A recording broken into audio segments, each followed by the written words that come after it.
And the Ebola outbreak has now been declared by the World Health Organization as an international public health emergency. Just yesterday, I attended an emergency congressional committee meeting on Capitol Hill regarding Ebola. National health leaders, along with those who have been on the ground in Ebola hotspots, gave chilling testimony regarding this unprecedented outbreak. Some notable speakers were Dr. Tom Frieden. He's the director at the Center for Disease Control. Dr. Frieden said that this outbreak is the largest ever, already surpassing the total death toll of all the previous outbreaks combined.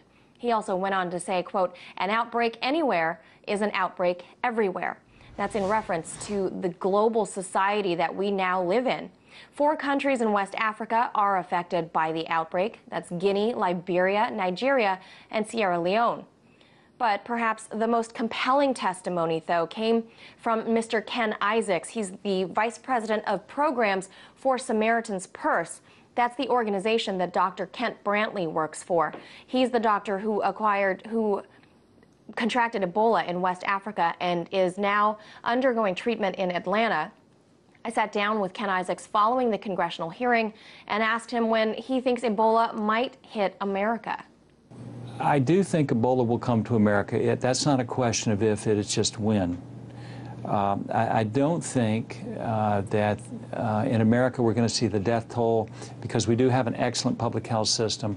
What Dr. Frieden said today is absolutely right. We will be able to quickly isolate the disease. And some people will get sick and some people will die, but you're going to see pockets. You're going to see 4 or 5 or 10 people. You're not going to see hundreds of people. I don't see that happening. 2 weeks? 3 weeks, 2 months, 3 months. It's going to be very soon.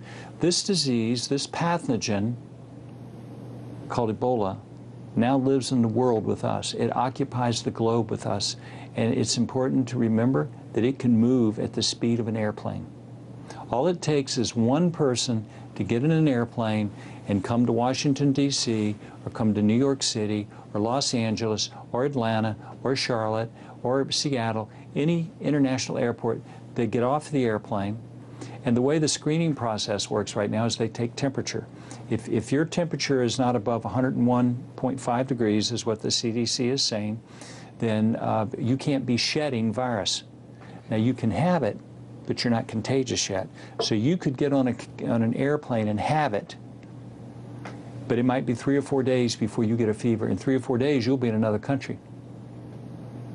And if you get sick on an airplane, you could give that to dozens of people on that airplane and they not even know it. So I understand that there are public health measures. I understand that they are monitoring at airports, and I applaud that. That is good. But I think it is inevitable. We don't live in the 14th century. This is not the bubonic plague where we're going to build a fort around the city and everybody else outside. That isn't going to happen. We live in a global society. People move around freely. There are tens of millions of people coming into this country every day, coming into Russia every day, coming into the European Union every day, and they're coming out of Africa.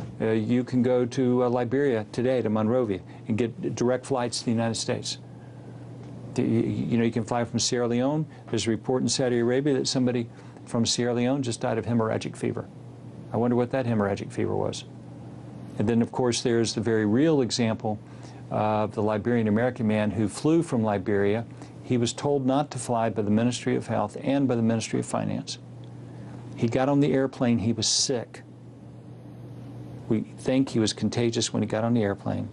He flew to Nigeria, stopping through Lome, Togo, and maybe another place. Got off the airplane. He's dead 2 days later. We're talking about Patrick Sawyer. Yes. And the Nigerian Public Health Service said there was no danger.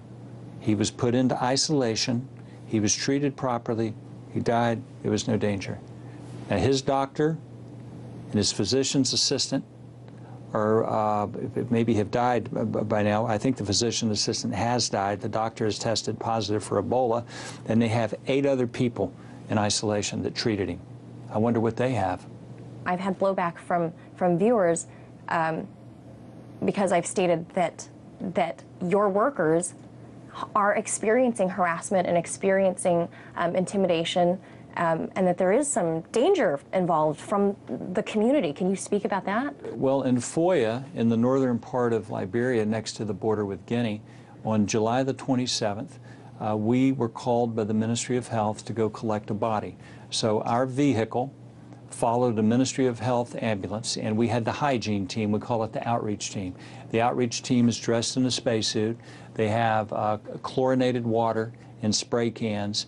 They have the body bags, and they go collect the body and put it in the ambulance. That was what we were going there for.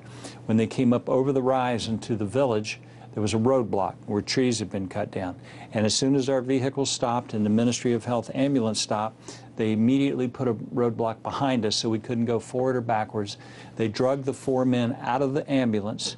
They beat them. They broke the windows out of the ambulance. They took a machete and chopped one of the guys up. He didn't die. He lived. He ran off into the bush, and they set the car on fire. That was Ken Isaacs, the Vice President of Programs and Government Relations for Samaritan's Purse.